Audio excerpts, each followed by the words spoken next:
ॐ श्रौत्रार्हन्ति चणैर्पुण्यैर्महर्षिभिर्हरिवन्तोष्टुयमानो प्रगुणो विभुर्विजयतेतरां पूर्वार्धे कथितास्तुर्यपञ्चमाध्यायवर्धिनः प्रत्ययात् कथ्यन्ते तृतीयाध्यायगोचराः। नमः सर्वेभ्यः श्रोतृभ्यः भवद्भ्यः। अस्माभिः गतपाठे यद्यत् पठितं तद् एकवारं स्मरामः। वयं वैयाकरणसिद्धान्तकौमुदी इत्याख्यस्य ग्रन्थस्य तत्र उणादिप्रकरणं पठन्तः स्मः। प्रकरणस्यास्य द्वितीयस्य पादस्य चतुर्थः पाठः गतपाठः अस्माकं क्रमे प्रवृत्तः। तत्र सर्वादौ अस्माभिः धमोधमज इति सूत्रं पठितम्। तत्र धमा इति धातोः कुन् इति प्रत्ययः भवति, धातोः च धम इति आदेशः भवति। धमकः कर्मकारः इति उदाहरणं पठितम्। तदनन्तरं हनो वध च, हनधातोः कुन् इति प्रत्ययः भवति, धातोः वध इति आदेशश्च भवति। वधकः इति उदाहरणं साधितम्। ततः बहुलमन्यत्रापि इत्यपि सूत्रं दृष्टं। कुह विस्मापने कुहकः कृतीये तस्मात् च कृतकम् इति रूपद्वयं पठितम्। ततः कृषेर्वृद्धिश्चोदीचाम् इति सूत्रं पठितम्। तत्र उदीचामाचार्याणां मते कृषधातोः कुन् प्रत्ययः, धातोः अचः च वृद्धिः भवति। कार्षकः, अन्येषां मते तु कृषकः इति। ततः उदकञ्च इति सूत्रेण उदक इति शब्दः निपातितः कुन् प्रत्ययान्तः।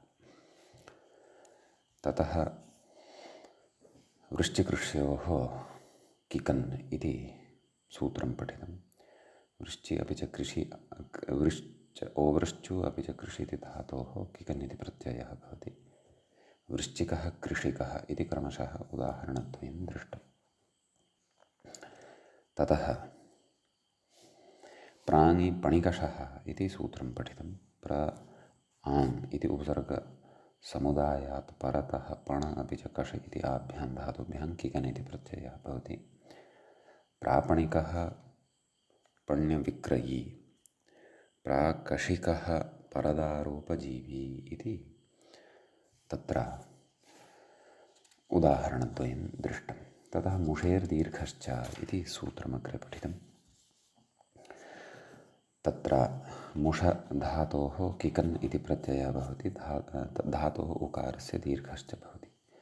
मूषिकः आखुः इति उदाहरणं साधितं। ततः स्यमेः सम्प्रसारणञ्च इति पठितं। स्यं धातोः किकन् इति प्रत्ययः भवति।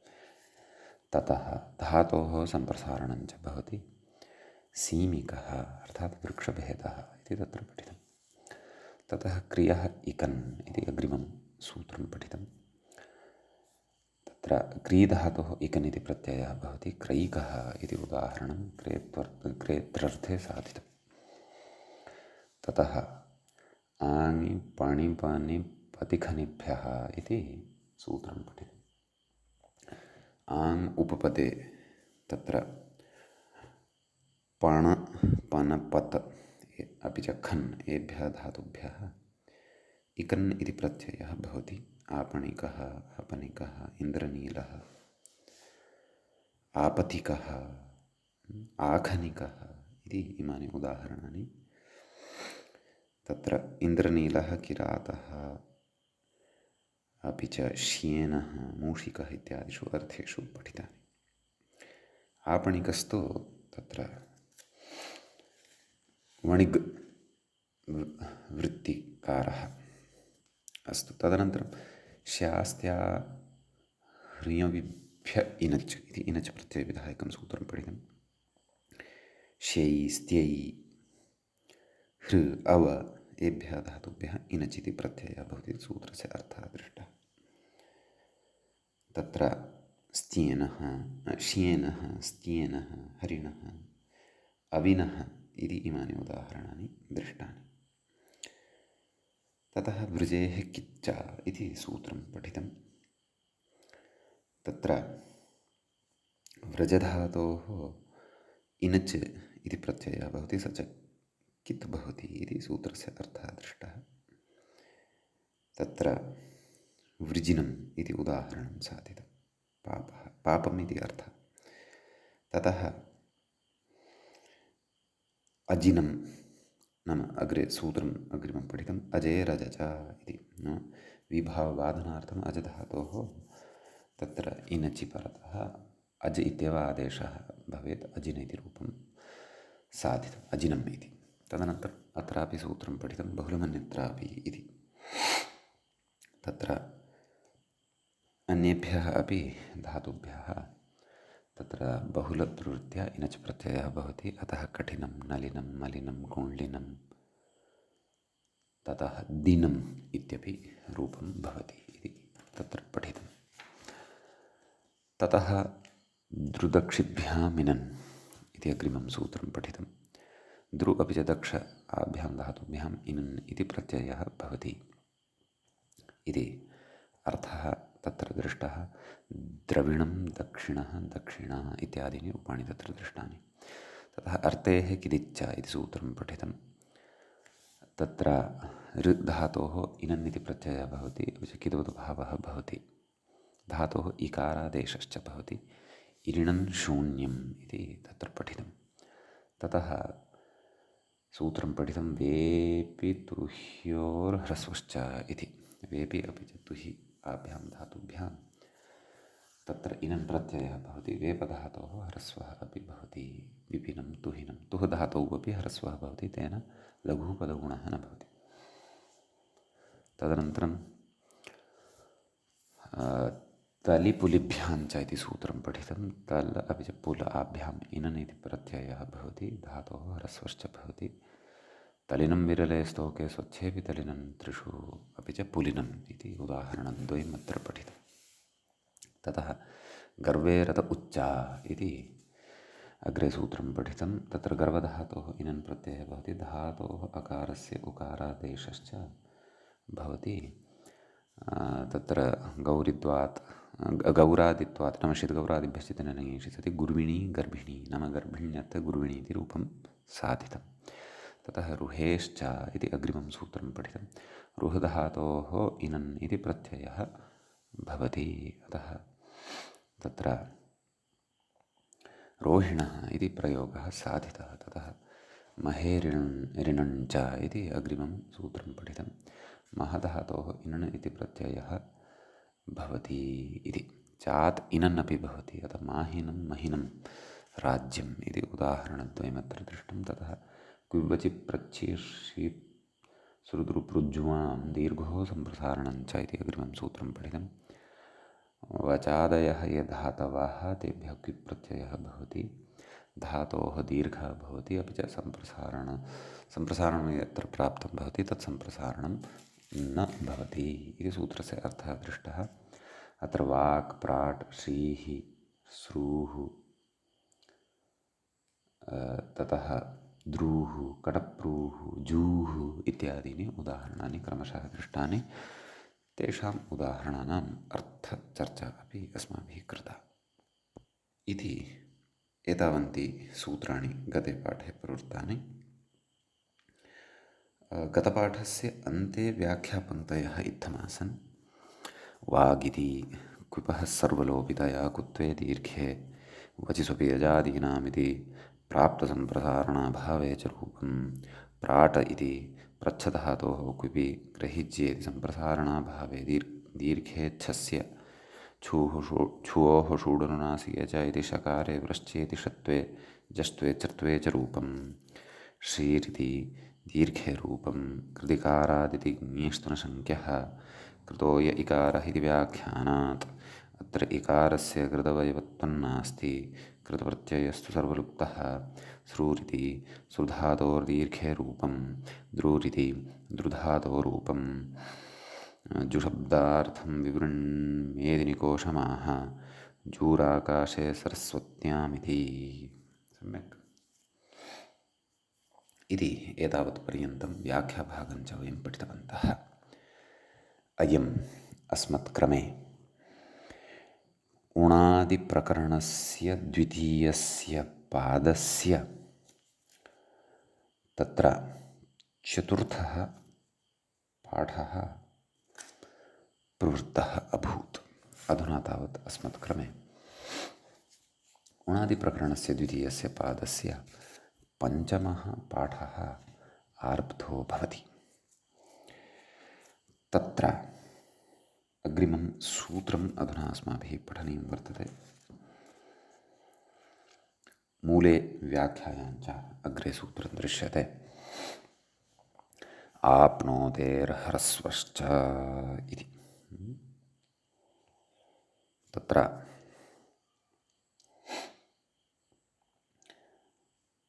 आप्नोतेः इति पञ्चमी विभक्तेः एकवचनान्तं भवति। ह्रस्वः इति प्रथमान्तं, च इति अव्ययं पदं भवति। क्विवचि प्रच्छित्यादिसूत्रात् प्रकृते क्विप् इति अनुवर्तते। तत्र व्याख्याता कथयति सूत्रार्थम् आप्लुव्याप्तौ अस्मात् क्विप् स्यात्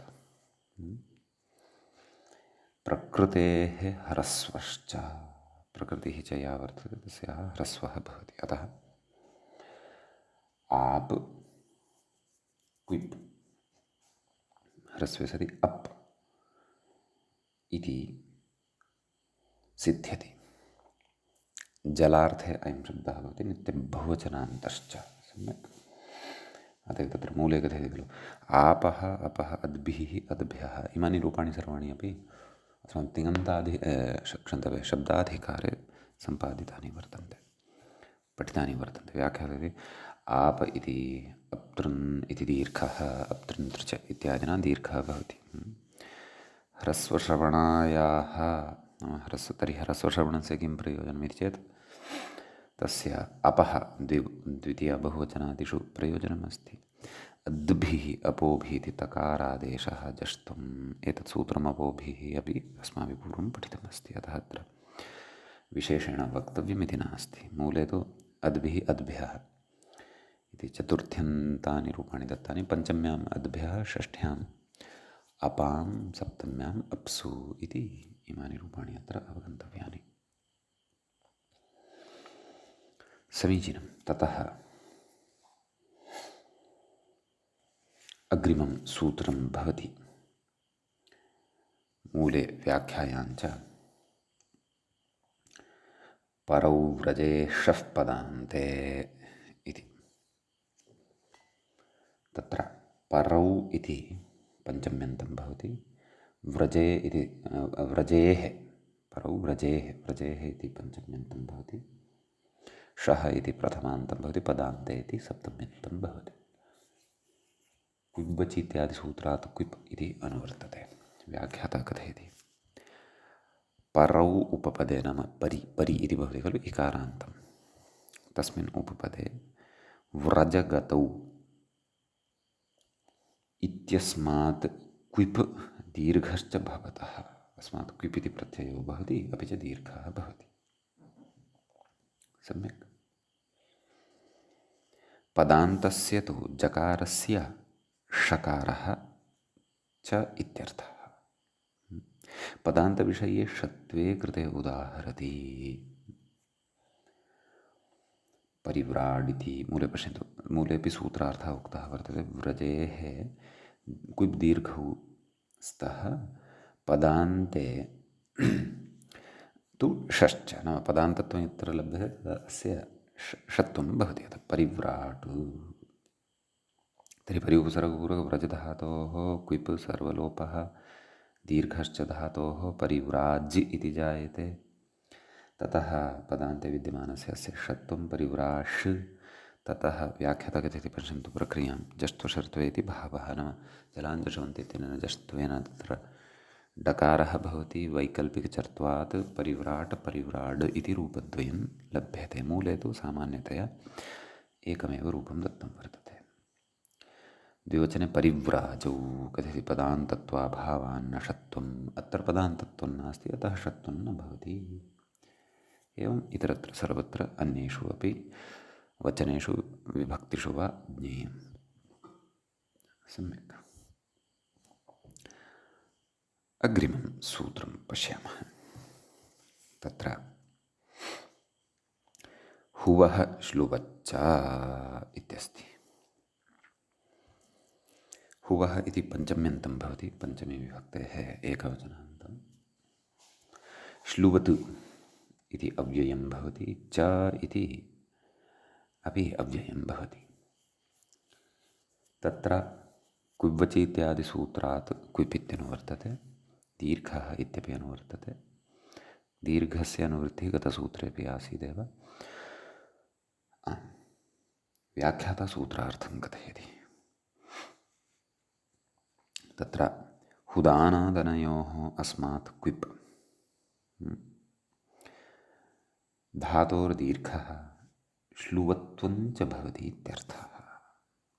श्लुवत्वस्य फलं श्लु इति द्वित्वादिकं भवति। जुहूर् इति कथयति। श्लुवद्भावात् द्विर्वचने नाम श्लौ इत्यनेन हु हु इति जायते। तद् क्विप् सति आदौ दीर्घोऽपि भवति। हु हु हु अभ्यासह्रस्वे च रूपम्। सम्यक् ह्रस्वः इत्यनेन, अतः हु हु एवं खलु। ततः अभ्यासकार्यं भवति, अभ्यासस्य चुत्वम् इत्यादिकं भवति। जुहु इति लभ्यते। कुहोश्चुः इत्यादिकम् इत्यर्थः। समीचीनं। जुहूः होमस्य चमसः विशेषः। अग्रे स्रुवः कः इति भवति सूत्रम्। अत्र स्रुवः इति पञ्चम्यन्तं भवति, कः इति प्रथमान्तं भवति। सम्यक्। प्रकृते प्रत्ययः अत्रैव निर्दिष्टः वर्तते। क्विपः प्रसङ्गः सम्पन्नः कथयति। स्रुगतौ इत्यस्मात् कप् प्रत्ययः स्यात्। सम्यक्। किं रूपं साध्यते? स्रुवः कथयति। कित्वाद् गुणाभावे उमङि च रूपं केन उवङ् अचिष्णुधातु गृहाणि योरिमङो इत्यनेन। सम्यक्। व्याख्याता कथयति। ध्रुवोपभृज्जुहूर्नातु स्रुवो भेदाः सृचस्त्रियः इत्यमरः। अमरकोशे अस्य पर्यायशब्दाः उच्यन्ते। नाम तदेव येन आहुतिदानं क्रियते तादृशचमसविशेषः। अयं स्रुवोऽभिजिहर्ति, अयं स्रुवः अभिजिहर्ति होमानि इति मूले एव जुहोत्यादिव्याख्याप्रकरणे उक्तम्। अस्तु अस्तु। अग्रिमं सूत्रं पश्यामः। चिक् च। अपि च गतसूत्रककारस्य इति संज्ञा भवति अ इत्येव अवशिष्यते, तदपि ज्ञातमस्माभिः। तस्य एव अत्रापि अनुवर्तनं भवति। चिक् च इति सूत्रे चिक् इति प्रथमाविभक्तेः एकवचनान्तं, च इति अव्ययं भवति। सम्यक्। तत्र स्रुवः कः इत्यस्मात् कः इत्यनुवर्तते। व्याख्याता कथयति। स्रुव इत्यनुवर्तते। स्रुवः इत्यपि अनुवर्तते। कथयति। स्रुगतौ अस्मात्, यतः गतसूत्रे स्रुवः इति पञ्चम्यन्तं खलु, स्रु इति धातोः अनुकरणस्य निर्देशः। कथयति। स्रुगतौ इत्यस्मात् चिक् प्रत्ययः भवति इत्यर्थः। कित्वं गुणनिषेधार्थम्। आं तर्हि क इति नानुवर्तते, यतः प्रत्ययः तु अत्र अस्ति एव। मानवः प्रत्ययः कः? चिक् इति वर्तते। सम्यक्। लक्ष्यं प्रकृते वर्तते सृक्। व्याख्याता कथयति। इकारः उच्चारणार्थः, एवं खलु। तर्हि किम् अवशिष्यते? च इत्येव अवशिष्यते। इकारः उच्चारणार्थः, ककारस्य इति संज्ञा। तर्हि किं जातं? सृ च कथयति चस्य कुत्वे सृक् इति रूपं केन को चोः कुः अतः सृक् इति लभ्यते विकल्पेन नाम कुत्वानन्तरं जष्टुं ततः विकल्पेन चर्त्वात् सृक् सृक् इति रूपद्वयमत्र भवति। तदेव मूलेपि कथयति इकार उच्चारणार्थः क इति कुत्वं सृक् स्रुवञ्च सृचश्च समृद्धि इति कोशस्य उदाहरणं स्याद् वा इति द्रष्टव्यम्। अस्यापि अर्थः स एव येन होमः क्रियते तादृशः चमसविशेषः हस्ताकृतियुक्तश्चमसविशेषः। ततः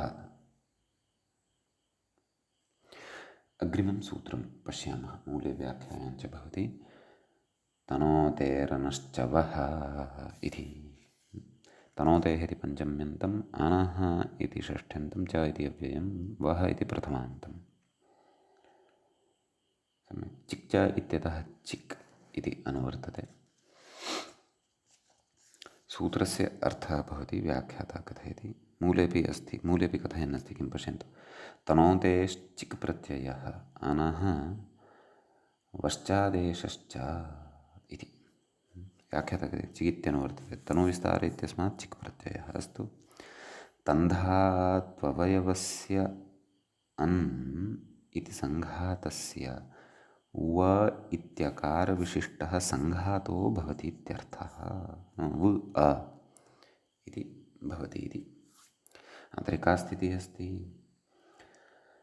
तन् चिक् तन् च तन् इत्यत्र विद्यमानस्य अन् इत्येतस्य स्थाने व इति आदेशः त् व च त्वच् इति जातं। व्याख्याता कथयति चस्य कुत्वे अर्थात् चोः कुत्वे च रूपमाः त्वगिति। सम्यक् मूले उक्तं खलु त्वक् इति। व्याख्याता कथयति स्त्रियां तु त्वगसृग्धरा त्वग् असृग्धरा इत्यमरः एते शब्दाः स्त्रीलिङ्गे भवन्ति इति भावः। सम्यक् अग्रिमं सूत्रं पठामः मूले व्याख्यायां च अग्रे सूत्रं दृश्यते ग्लानुदिभ्यां डौः इति। ग्लानुदिभ्याम् इति पञ्चमी द्विवचनान्तं डौः इति प्रथमान्तं प्रथमाविभक्तेः एकवचनान्तं भवति। सम्यक् तत्र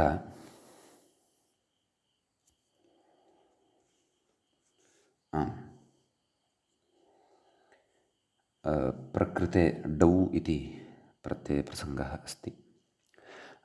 ग्लानुदिभ्याम् इत्यत्र ग्लाश्च नुदिश्च ग्लानुदिभ्यां ग्लानुदी ताभ्यां ग्लानुदिभ्याम् इति इतरेतरयोगद्वन्द्वः अवगन्तव्यः। व्याख्याता कथयति ग्लैहर्षक्षये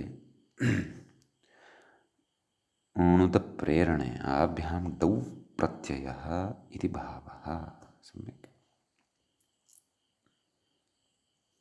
अतः प्रकृते ग्लै इत्यस्य आदेशोपदेशतित्वेन आत्वं भवति डौ प्रत्ययः भवति औ इति अवशिष्यते। एवं ततः प्रकृते डित्करणात् आ इत्येतस्य लोपः भवति ग्ल् औ ग्लौ इति सिद्ध्यति। सम्यक् यद्यपि अत्र तु वृद्ध्या अपि तत्र ग्लौ इति रूपं प्राप्तुं शक्यते स्म परन्तु डित्करणस्य विशिष्य प्रयोजनं नौः इत्यत्र वर्तते। व्याख्याता कथयति ग्लौरिति टेरिति लोपः ग्लौर्मृगाङ्कः कलानिधिः इत्यमरः। चन्द्रस्य नामान्तरं भवति। शब्दः अयं शब्दाधिकारे श्रुत आसीत् अस्माभिः अग्रे नौरिति टिलोपे रूपं नुद् धातोः डौ प्रत्ययः तस्य औ इति अवशिष्यते। नुद् इत्यत्र उद् इति अस्य भागस्य लोपः भवति न औ नौ इति सिद्ध्यति विभक्तिकार्ये नौः इति नौः नावौ नावः ग्लौः ग्लावौ ग्लावः इति इमानि रूपाणि अस्माभिः पूर्वमेव शब्दाधिकारे सुष्ठु साधितानि सन्ति। अग्रे व्याख्याता कथयति स्त्रियां नौस्तरणिस्तरिः इत्यमरः। अमरकोशे नौकायाः इमानि नामान्तराणि दृश्यन्ते इति। अस्तु, अग्रिमं सूत्रं भवति मूले व्याख्यायाञ्च च्विरव्ययम् इति। तत्र च्विः इति प्रथमान्तं भवति, अव्ययम् इत्यपि प्रथमान्तं भवति। सम्यक्। तत्र ग्लानुदिभ्यां डौः इत्यतः डौः इत्यनुवर्तते, तदेव कथयन् अस्ति मूलेपि। डौरित्येव व्याख्याता अपि कथयति डौरिति अनुवर्तते। अग्रे कथयति प्रत्ययग्रहणपरिभाषया तदन्तपरं नाम च्विति प्रत्ययः खलु, पूर्वं पठिता अस्माभिः। कथयति डौ प्रत्ययान्तं शब्दस्वरूपं च्यन्तं चेत् अव्ययसंज्ञकं स्यात् इत्यर्थः। एवं खलु। तर्हि उदाह्रियते किम्? ग्लौ करोति, डौ प्रत्ययान्तं शब्दस्वरूपं च्यन्तं चेत् इत्युच्यते। तत् च्यन्तं यदि अस्ति तर्हि तस्य अव्ययसंज्ञा भवति। अव्ययसंज्ञायाः फलं तु उच्येत कदाचित्। तर्हि ग्लौ करोति। अग्रे कथयति अग्लौः ग्लौः सम्पद्यते तथा करोति। तत्र अभूततद्भावे सम्पद्यकर्तरि च्विः इति पठिता अस्ति खलु अस्माभिः पूर्वं व्यवस्था तद्धितेषु। सम्यक्।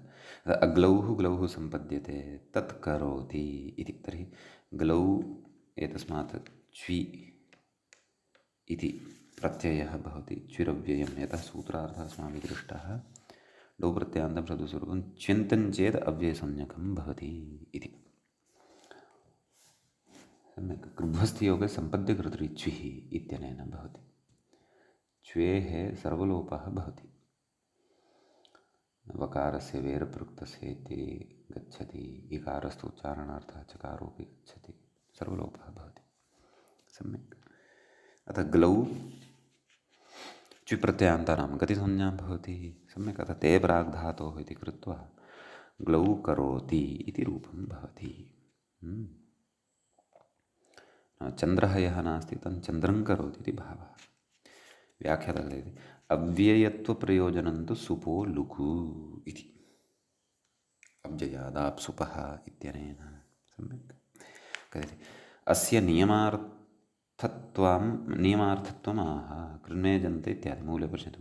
कृन्मेजन्तः यतः एजन्तत्वम् अस्ति खलु तस्य इति सिद्धे नियमार्थमिदम् उणादिप्रत्ययान्तः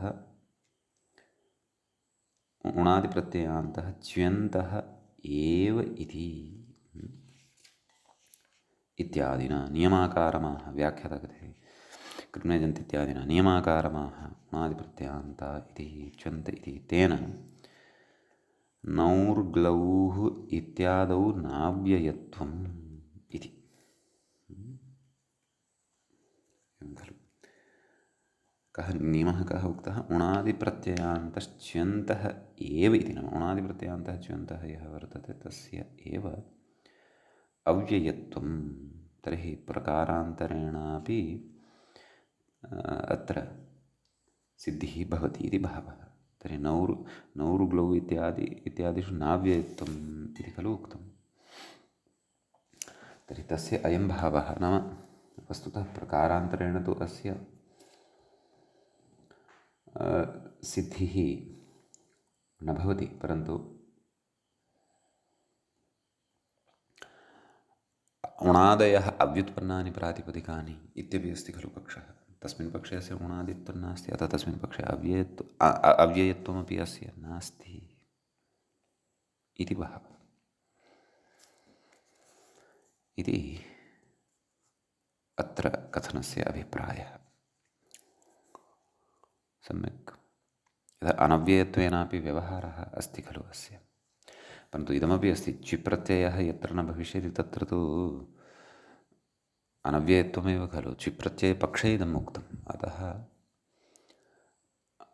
व्युत्पन्नपक्षात् पक्षमाश्रित्य यत्र उणादिप्रत्ययान्तत्वम् अस्य नास्ति एवं खलु, तत्र च अव्ययत्वमपि नास्ति, तत्र अनव्ययत्वेन प्रकृते प्रयोगः तर्हि कः? ग्लावं करोति इति वा वक्तव्यं स्यात्, नावं करोति तदेव उक्तं खलु, अग्लौः ग्लौः सम्पद्यते खलु इति वाक्यवेलायामपि श्रूयते खलु, अभूत तद्भावत्वे सति।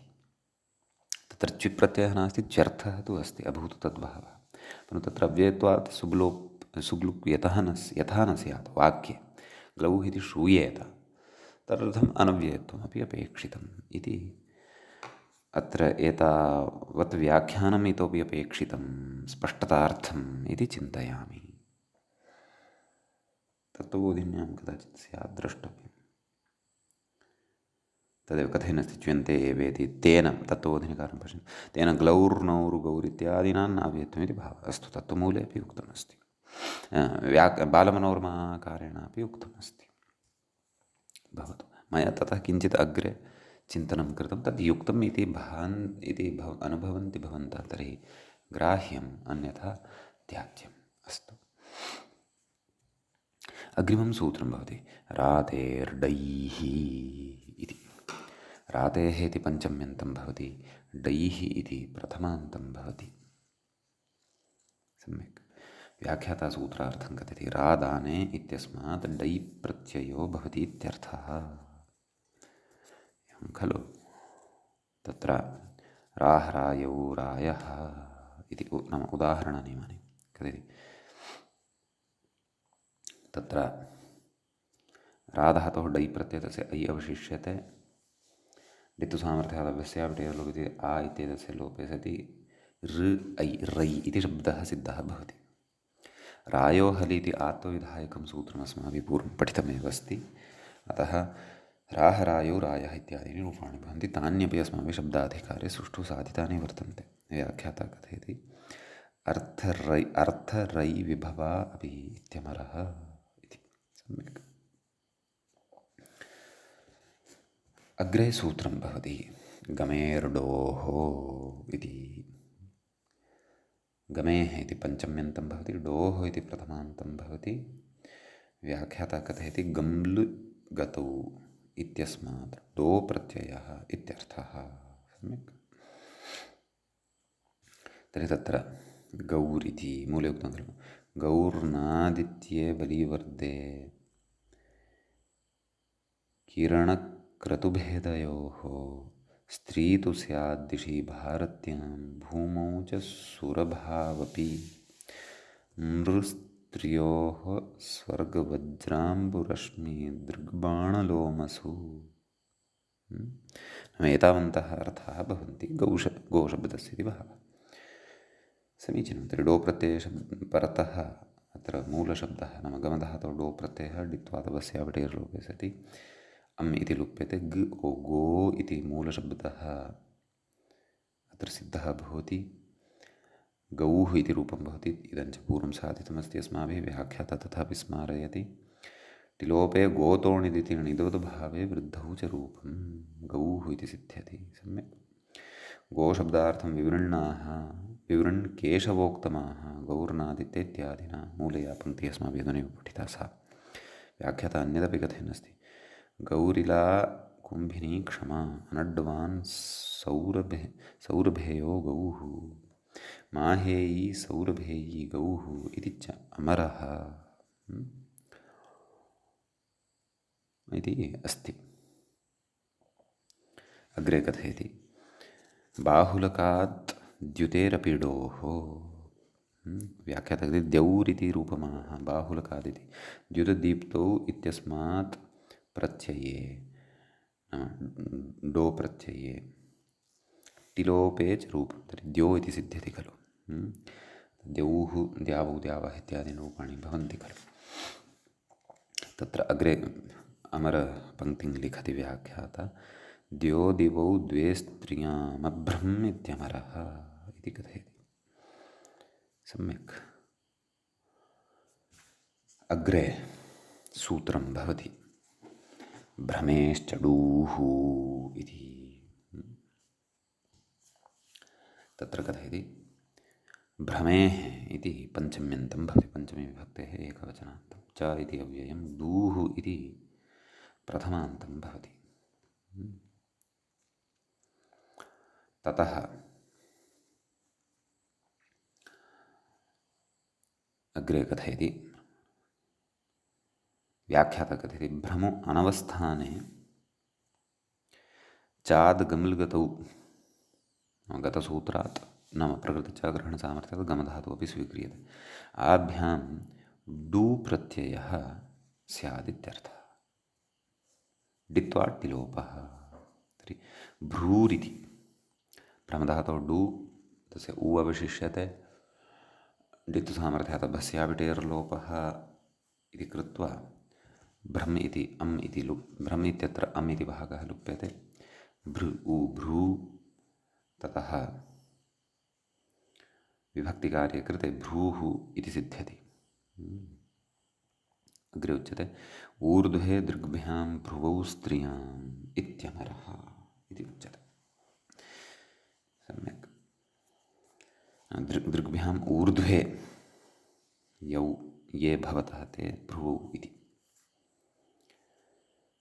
गम धातुः अग्रे गूः इति। सम्यक्। सेवक इत्यर्थः। तर्हि अत्र अग्रे इति उपपदे सति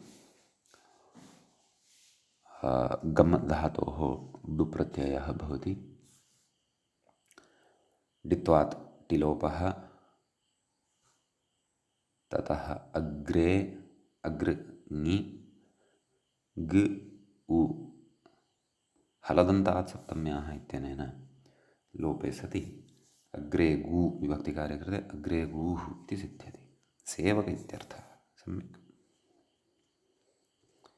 इत्यस्ति। ततः अग्रिमं सूत्रं भवति दमेर्डोसिः। सम्यक्। तत्र दमेः इति पञ्चम्यन्तं पदं भवति, डोसिः इति प्रथमान्तं प्रथमाविभक्तेः एकवचनान्तं भवति। तत्र व्याख्याता कथयति दमो उपशमे अस्मात् डोस् प्रत्ययः इत्यर्थः। डोसि इति प्रत्ययः भवति, तस्य डोस् इति अवशिष्यते, डित्वा टिलोपः। सम्यक्। उदाहरणं लक्ष्यं तु वर्तते दोः इत्यपि शब्दः अस्माभिः तत्र पद्दन्नोमास् इत्यादि सूत्रचर्चायां पठितः। अस्तु, तर्हि तत्र दम् धातुः कः? दम उपशमे। तर्हि दम् डोस्, दम् ओस्, टिलोपः द ओस्, दोस् इति शब्दः जायते। सम्यक्। दोः दोषौ, दोषौ इति बहुवचनस्य रूपं मूले लिखितमस्ति। दोः दोषौ दोषः इत्यादीनि रूपाणि भवन्ति। बाहुः इत्यर्थः तत्र कथयन्नस्ति अग्रे भुजबाहु प्रवेष्टोदोः इत्यमरः। सम्यक् इति भावः मूलेपि उक्तमस्ति। दोः दोषौ। अस्तु, अग्रिमं सूत्रं पश्यामः। पणेरिज्जादेश्च वः इति। तत्र पणेः इति पञ्चम्यन्तम्, इजि इति लुप्तप्रथमान्तं भवति, ततश्च लुप्तप्रथमाकं भवति, ततश्च अग्रे आदेः इति षष्ठ्यन्तं भवति, च इति अव्ययं भवति, वः इति प्रथमान्तं भवति। व्याख्याता कथयति पणव्यवहारे स्तुतौ च। सम्यक्। अस्मात् नाम पणधातोः इजि प्रत्ययः, आदेः पकारस्य वकारश्च इत्यर्थः। तर्हि पण इजि इजि इत्येतस्य इज् अवशिष्यते। इज् पणिज् इति जातम्। अनेनैव सूत्रेण पकारस्य वकारादेशः वणिज् इति। व्याख्याता कथयति वणिक् इति कुत्वे चर्त्वे च रूपम्। सम्यक् व्याख्याता कथयति तर्हि वणिक् इति सिद्धं खलु। वणिक् वणिजौ वणिजः इत्यादीनि रूपाणि अत्र भवन्ति। अग्रे कथयति अमरकोशस्थवाणिज इत्यस्योपपत्तिमाह स्वार्थे अणिति। मूले उक्तं खलु स्वार्थे अण् नैगमो वाणिजो वणिक् इति। तत्र वाणिज इति शब्दतः अपि पठितं, नाम वणिगेव वाणिजः इत्यपि भवति इति भावः। तर्हि स्वार्थे अण् इति केन वक्तव्यः चेत् प्रज्ञादिभ्योऽण् इति अस्ति खलु तद्धितेषु। अतः प्रज्ञादित्वात् प्रकृते स्वार्थिकः अण् शक्यः वक्तुम् इति भावः। समीचीनम्। अस्तु, अग्रे सूत्रं भवति वशेः कित् इति। तत्र वशेः इति पञ्चम्यन्तं भवति, कित् इति प्रथमान्तं भवति। पणेरिज्यादेश्च वः इत्यतः इजि इति अनुवर्तते। व्याख्याता कथयति वशेः कित् वशकान्तौ इत्यस्मात् इजिः सः च कित् स्यात् कित्वात् सम्प्रसारणं कुत्व चर्त्वे। सम्यक्। तर्हि लक्ष्यं वर्तते उषिग् इति। सम्यक्। तर्हि वशधातोः इजि वश इज् वशिज्। सम्यक्। ततः तस्य कित्वं वर्तते इति कृत्वा तत्र वचिस्वपि यजादीनां नैव ग्रहिज्या वै वष्टि व्यधिवष्टित्यादि सूत्रात् सम्प्रसारणं भवति। सूत्रेण सम्प्रदानं भवति। सम्प्रसारणात् च पूर्ववादिकं कृत्वा उष इज् उषिज् उषिक् उषिजौ उषिजः इत्यादीनि रूपाणि अत्र भवन्ति। कस्मिन् अर्थे? मूले उच्यते खलु उषिगग्नौ घृतेऽपि च। अग्न्यर्थे अपि प्रयुज्यते, घृतार्थे अपि प्रयुज्यते। समीचीनं। ततः अग्रे भवति सूत्रं भ्रिय ऊच्च। मूले व्याख्यायाञ्च तत्र भ्रियः इति पञ्चम्यन्तं भवति, ऊत् इति प्रथमान्तं भवति, च इति अव्ययपदं भवति। पणेरिज्यादेशश्च वः इत्यतः इजि इति अनुवर्तते। व्याख्याता कथयति भृङ् भरणे अस्मात् इजिः कित् स्यात्। कित् इति अपि स्वीक्रियते गतसूत्रं। धातोः ऋकारः अन्तादेशश्च। सम्यक्। तर्हि भृ इजि भृ इज् तस्य कित्वं कित्वात् गुणः न भवति। धातोः ऊकारः धातौ यः ऋवर्णः वर्तते सः तस्य स्थाने ऊ इति भवति। उरण् रपरः इत्यनेन रपरः सन्। अतः भूर् इक भूर् इज् भूरिज् इति जायते। उकार अन्तादेशश्च धातोः ऊकारः अन्त एवमेव ऋवर्णस्य स्थाने एव खलु अयम् आदेशः कृतः। अतः भूरिज् इति शब्दः जायते। व्याख्याता कथयति भूरिक् इति ऊत्वं रपरत्वं। तर्हि भूरिक् भूरिजौ भूरिजः इत्यादीनि रूपाणि अत्र भवन्ति। पृथिव्याः अर्थे इदं प्रयुज्यते। अस्तु, अग्रिमं सूत्रं दृश्यते मूले व्याख्यायाञ्च जसि सहोरुरिन् इति। सम्यक्। तत्र जसि सहोः इति षष्ठ्यन्तं भवति। षष्ठीविभक्तेः द्विवचनान्तं भवति। पञ्चम्यर्थे एषा षष्ठी भवति। उरिन् इति प्रथमान्तं विधीयमानं भवति। प्रथमाविभक्तेः एकवचनान्तं। व्याख्याता कथयति जसुमोक्षणे शहमर्षणे आभ्याम् उरिन् इत्यर्थः। उरिन् इति प्रत्ययो भवति। उरिन् इत्येतस्य तत्र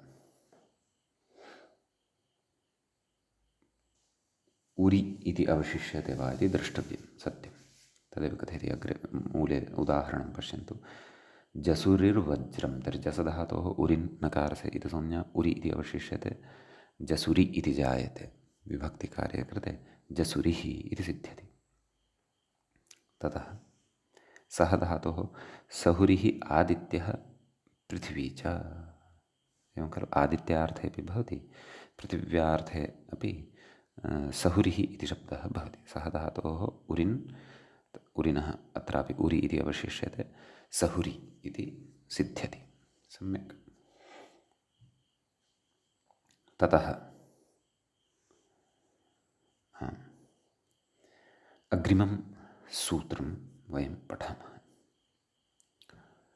मूले व्याख्यायां च सूत्रं दृश्यते, सुयुरुव्रियो युचु इति। तत्र सुयुरुव्रियः इति पञ्चम्यन्तं भवति, युच् इति प्रथमान्तं भवति। तत्र व्याख्याता कथयति, सु इत्यनेन शुञ् इति गृह्यते, शुञ् अभिषवे, यु इत्यनेन युमिश्रणे, रु इत्यनेन ऋशब्दे, वृ इत्यनेन व्रियवर्णे, कथयति एभ्यः युच् प्रत्ययः स्यात्। सम्यक्। अर्थस्तु स एव, कर्तृर्थः। योरनाकौ इति अनादेशः, गुणे अवादेशे च सवनम् इति रूपम्। सु यु सु अन गुणः अवादेशः सवन इति भावः। सवनश्चन्द्रमाः इत्युक्तम्। कथयति अग्रे, अभिषवः सवनञ्च सा इत्यमरः। ततः अग्रे यवनं त्वधरे स्थाने, तत्र यवन इति शब्दः, यु शब्दात् यवनः इति साधितः खलु, यु मिश्रणे इति धातोः, युचि अनादेशादिकं च कृत्वा यवनः। तत्र व्याख्याता इति यवनं त्वधरे स्नाने सीमनिर्दलनेऽपि इति मेदिनी, यवनो म्लेच्छविशेषः। एवं बहवः अर्थाः सन्ति। म्लेच्छः इत्यपि अर्थो भवति। रुधातोः रवणः, मूले उक्तं खलु रवणः कोकिलः, तर्हि अत्रापि यु अनादेशः, युच् इति प्रत्ययः अनादेशः, गुणः अवादेशादिकं च कृत्वा रवण इति सिद्ध्यति। रसाभ्याम् इति णत्वम् अस्तु। प्रकृते रवणः रसाभ्याम् इत्यनेन णत्वं न शक्यते। वस्तुतः रसाभ्याम् इति अनुवर्तते, अट्कुप्वाङ्नुम् इत्यनेन णत्वं युज्यते। यतः रेफात् परतः अव्यवहितः णकारः नास्ति खलु इति कारणात्। सम्यक्। अस्तु। रवणः शब्दनो नान्दी इत्यमरः, कोकिलः इति मूलेपि अर्थः दृश्यते। व्रियधातोः युचि अनादेशे गुणेरपरत्वे णत्वे च वर्णः इति व्याख्याता। वर्ण इति गुणः रपरत्वं च, सेतौ च वर्णे वेणी नदीभेदकचोच्चये इत्यमरः। अमरकोशे एवं वर्तते इति भावः। सम्यक्। समीचीनम्। प्राकारो वर्णः सालः इति च इत्यपि वर्तते। एतेपि प्राकारादयः अपि अर्थाः अस्य शब्दस्य वर्तन्ते इति भावः। सम्यक्। अग्रिमं सूत्रं भवति, तत्र अशेरश च, तत्र अशेः इति पञ्चम्यन्तं भवति, रश इति लुप्तप्रथमाकं भवति, च इति अव्ययं भवति। सुयुरुव्रियो युच् इत्यतः युच् इत्यनुवर्तते। व्याख्याता कथयति अशुव्याप्तौ इत्यस्मात् युच् स्यात्, प्रकृते रसादेशश्च इत्यर्थः। नायमादेशः शित् सर्वादेशत्वं तु अनेकाल्त्वात्। सम्यक्। अतः अशु व्याप्तौ अश् यु अनादेशः, धातोः स्थाने रश इति आदेशः, रश यु रश अन पररूपं भवति, रशना। तदेव मूले उक्तं खलु अश्नोतेर्युच् स्यात् रसादेशश्च रशनः रशना काञ्ची इति कथयति सम्यक्। तर्हि रशन इत्येतस्मात् अदन्तलक्षणे टापि सति रशना इति सिद्ध्यति। अग्रे कथयति व्याख्याता कथयति स्त्री कट्यां मेखला काञ्ची सप्तकी रशना तथा इत्यमरः। अमरकोशे एवम् उक्तं, नाम शब्दाः पर्यायशब्दाः दृश्यन्ते, ततः अर्थं ज्ञातुं शक्नुमः, अतः कोशः। अस्तु, ततः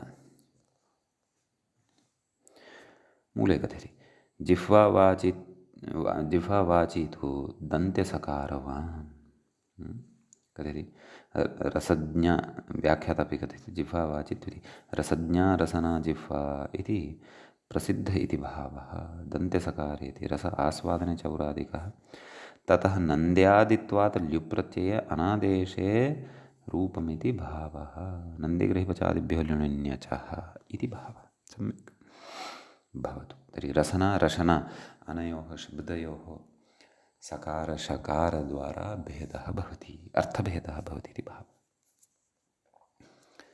सम्यक्। ततः अग्रिमं सूत्रं भवति उन्देर्नलोपश्च इति। उन्देः इति पञ्चम्यन्तं भवति, नलोपः इति प्रथमान्तं भवति, च इति अव्ययं भवति, नस्य लोपः नलोपः। सम्यक्।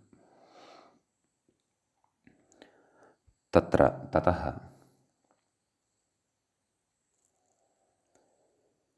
प्रकृतेपि सुयुरुवृञो युच् इत्यतः युच् इति अनुवर्तते।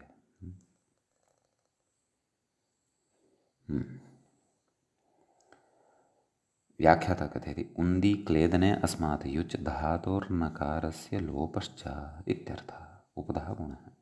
तर्हि उन्द् युच् उन्द् अन न लोपः, उद् अन उपधः गुणः, ओद अन ओदन विभक्तिकार्ये ओदनः। व्याख्याता कथयति ओदनिति ओदनो स्त्री सदीदिभिः इत्यमरः। सम्यक् इति अस्मिन् सूत्रविशेषः भवति। अग्रे सूत्रं भवति गमेर्गश्च इति। तत्र गमेः इति पञ्चम्यन्तं, गः इति प्रथमान्तं, च इति च अव्ययं भवति। सम्यक्। प्रकृते अपि सुयुरुवृञो युच् इत्यतः युच् इति अनुवर्तते। व्याख्याता कथयति गम्ल गतौ इत्यस्मात् युच् प्रत्ययः गश्चान्तादेशः इत्यर्थः। तर्हि गम्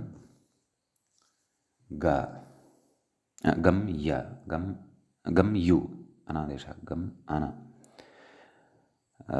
ततः गश्चान्तादेशः नाम मकारस्य स्थाने गकारः, गग् अन गगन। तदेव मूले उक्तं खलु गमेर्युच् स्यात् गश्चादेशः। तर्हि गगन विभक्तिकार्ये कृते गगनम् इति भवति। व्याख्याता कथयति नभोऽन्तरिक्षं गगनम् इत्यमरः। पुनः